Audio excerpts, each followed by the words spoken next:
Good morning, Trump family. Welcome to Open Source News. Have a nice weekend, everyone, and God bless you. Don't forget to like, share, subscribe, and turn on that notifications bell so you don't miss a thing. Alright, the following is a collection of news from Patriots. Let's get into the news this Sunday morning. Quick response to the release of the radically redacted affidavit for the FBI used to raid Mar-a-Lago. When I first saw some of the patients that were entirely blacked out, I thought it was one of those facetious memes, that came out over the last couple of weeks. And lo and behold, the FBI and the DOJ are just quite literally living caricatures of themselves at this point. If you haven't seen that, you can go to Sean Davis's Twitter feed. He posted some images of the redactions there. Absolutely hilarious, if not sad. So what's the reaction that we're seeing out there? Well, first and foremost, the way the affidavit was just slaughtered with any sense of transparency because of the black ink. It's a huge blow to the feckless rhino neocons like Eyepatch McCain, and their futile attempts at defending the FBI. I mean, the only way such a defense could even remotely have any semblance of plausibility is that the FBI and the DOJ were totally transparent here in terms of exactly what President Trump was supposedly doing wrong that merited that raid. We got the opposite. This is a cover-up that can literally be seen with the absurd state of that affidavit. We knew ahead of time going into this, that this was going to be very redacted version of the affidavit released to the public. We knew that there would be nothing to embarrass the FBI or the Justice Department or this radically left magistrate, this guy Reinhart who signed the warrant for the raid. He's not even a judge. He is to judges what nurse practitioners are to doctors. No insult intended, of course, to our wonderful nurse practitioners out there. So I never thought we were going to go anywhere with this affidavit. But now that it's out, the assessment is pretty unanimous in the assessment among those who haven't drunk the woke Kool-Aid. That is, the affidavit as it stands affirms what we all knew: the raid was an absolute and complete joke, and only those who have fully embraced the weaponization of the law against their political enemies could possibly support this. I checked out what the lawyer Robert Barnes had to say on this, and I think he said it beautifully. And I'm paraphrasing him. But when all of a sudden done, the feds claim that Trump committed a crime he legally, constitutionally could not have possibly committed. The feds are accusing Trump of committing a crime that constitutionally he could not have committed. And they use that accusations as an excuse to raid his home. And I would add they did that knowing that CNN and MSNBC and the New York Times would give them 24/7 cover by inventing speculative stories rooted in the pretext that Orange Man bad. I mean, I encountered it recently, with some loved ones who unfortunately have drunk rather heavily from the Kool-Aid, shall we say? As far as they're concerned, anything the FBI and the DOJ does with Trump is justified on the face of it, because Trump is obviously bad. I mean, that's the logic. When all said and done, so the feds knew that they would have 24/7 coverage in their fledgling legacy media monger dwindling in Democrat-dominated audience to accuse a president of a crime he legally cannot commit as an excuse to raid his house. I've said this before, how can this make any sense? When involves looking for classified documents in the residence of the one man who has the power to declassify anything he wants. I'll say it again, because I think it's at the very heart of this absurdity. This raid, when all is said and done, was all about seizing classified documents from the residence of the one man who has the power to declassify anything he wants. This is why it's so unprecedented. It's unprecedented because, at least for our predecessors, who could actually put logical thoughts together, this would have made no sense. But actually, the only way it does make sense, as I pointed out to others who were still infected with Trump derangement syndrome. The only way this raid does make sense is that if a bunch of unelected bureaucrats in the deep state and in our intelligence agencies have the ultimate power to classify rather than the chief executive, democratically elected by the people, that's the only way this whole thing makes any sense. As stated, that is, if unelected undemocratic bureaucrats are the ones who have the ultimate say on what's classified or non-classified rather than a democratically elected president. So as far as the legacy media is concerned, and their incessant cheerleading over all of this, they are ironically on the side of autocracy. They are cheerleaders for unelected permanent deep state bureaucrats having the ultimate decision-making authority in all matters of classified documents. Donald Trump, as a duly elected president, violated that classification authority by the unelected and is therefore illegitimate target for an FBI raid, and there you are. So the beauty in all of this macabre banana republic insanity is that Trump has indeed been vindicated. Both the FBI warrant and the affidavit upon which was based are collectively a massive debt they bombed. And now the question is, how far is the deep state along with their cheerleaders in the lamestream media? How far are they going to take this? And again, the good news is that the farther they take this, the stronger Trump becomes. That's the beauty of being the leader of a populist movement against the permanent political class. The more the establishment tries to take you out, the more they prove that you are their ultimate enemy. The more they try to persecute Trump, the more they prove that it's Trump that they ultimately fear. Nothing galvanizes a populist revolt more than that, and I can assure you tens upon tens of millions of patriots all across the country already. And next news, nobody is talking about how security camera footage will be if he's indicted, and I don't think that he will be, but there's a possibility because Democrats are on the ropes, there is a recession, it's gonna get worse, interest rates are going up as the economy is shrinking.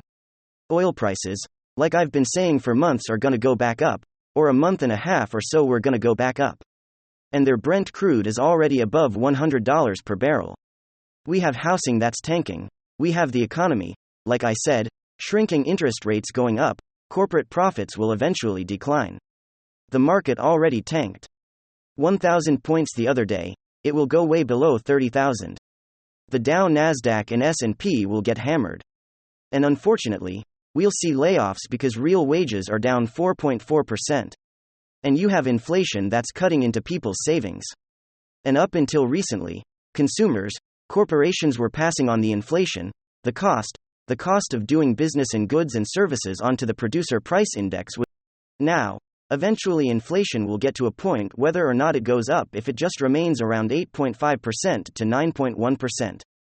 That's going to eventually cause profits to come crashing down because consumers are not going to continue to spend in the manner that they've spent. We tend to be attentionally in dollars in fiscal and monetary stimulus pumped into the economy.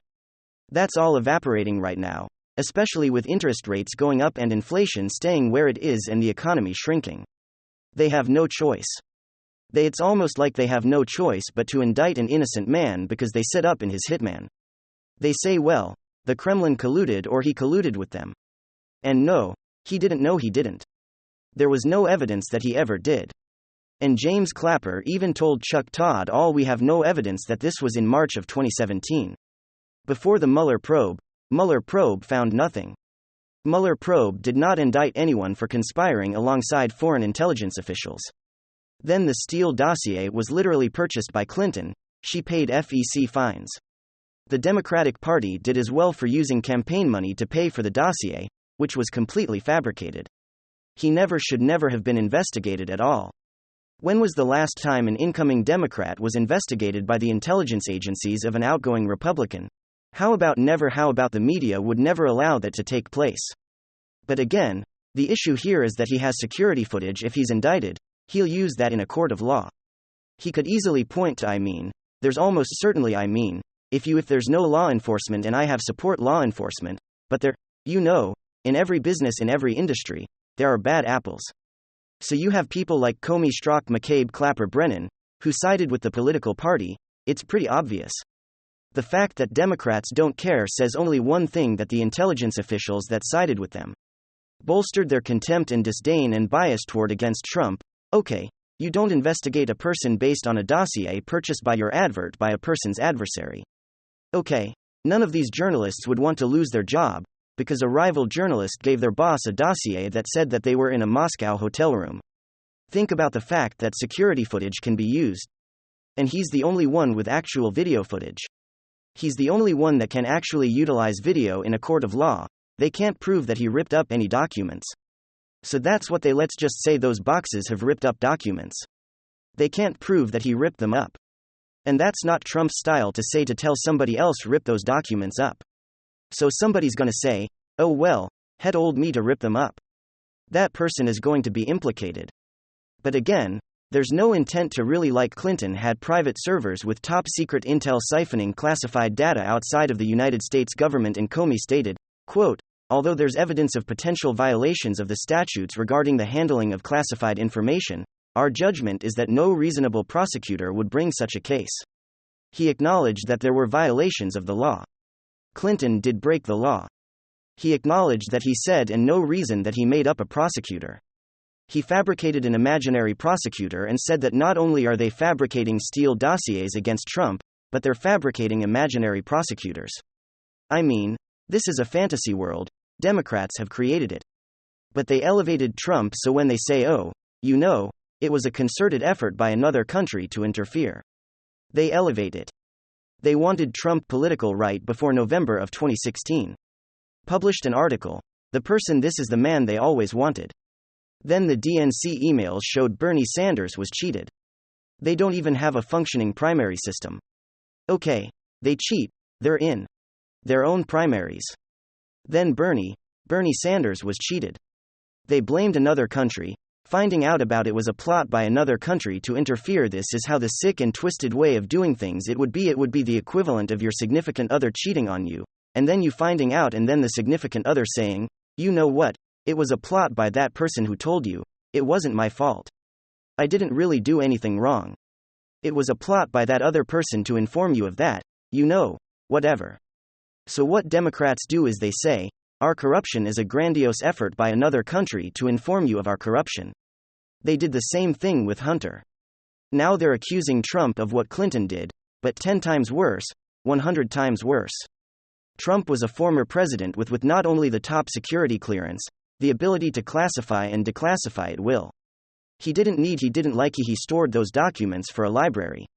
He could have been storing documents that were incriminating, that there could have been documents that were incriminating pertaining to Straw and McCabe and Clapper and Brennan and all these people.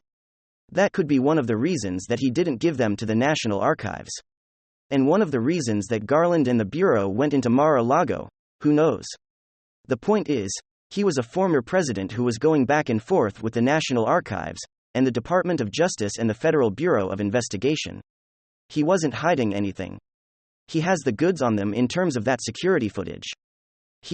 I guess I was trying to say, you know, got off into a million different tangents. I support law enforcement. But there's no law enforcement raid that into anyone's home or anyone's property. It always goes perfectly, almost certainly, you have one agent breaking protocol. If they try to indict him, that security footage will be front and center. Okay. If they say, you know what, he did this or that without any evidence because they don't have evidence he destroyed any documents. They're saying they've reported that he ripped up documents based on what he did there. Where's the evidence with Trump? There's no evidence. That's why he hasn't been indicted yet. They could indict him on something he didn't do. So that's possible. Just like they didn't indict Clinton on things that she did and that Hunter did. They didn't indict Hunter. So they actually commit crimes. They don't indict. Okay. And Trump didn't commit crimes, but they're still investigating and they're trying to they despise him. You have all this is a very peculiar time in American history. You have late night, Jimmy Kimmel, Stephen Colbert, you have corporations, you have all Hollywood, you have social media algorithms, all siding with the Democratic Party. You have people forcing out band members, you have bands, okay. You've rock and roll punk music has been. You have music that's been tarnished by this contempt for Trump. Okay, you have people who think it's a virtue to dislike Trump, when we had record highs in household median income and a record low in poverty. We had a record low poverty rate. Poverty is like a 14 or 15%. Now was a 10% under Trump in 2019. Then Democrats in media took hold and made everyone made half the country hysterical about you know what? Okay. Anyway, they tanked gleefully the economy, but we had a great economy under Trump. You vote for Trump for a great economy. You grew up, you vote for Trump for a great foreign policy, got us out of numerous regions of the world. If you want to vote for Biden, you want to vote Democrat, you're actually voting like this is not hyperbole. You're voting for a prolonged recession. We're in a recession now 2 years into Biden's administration. Not Trump's fault. It's directly their fault. Anyway, he has the security footage, and it's only a matter of time. If they indict him, that security footage will be shown to the jury and the jury they'll have to prove that he himself ripped documents. They won't be able to do that. And they'll have to prove that he removed documents in a malicious manner, as he was negotiating with the National Archives, and everyone else that knew he had those documents. Thank you very much. WWG1WGA. Hit the like button. Hit the subscribe button to watch the next episode.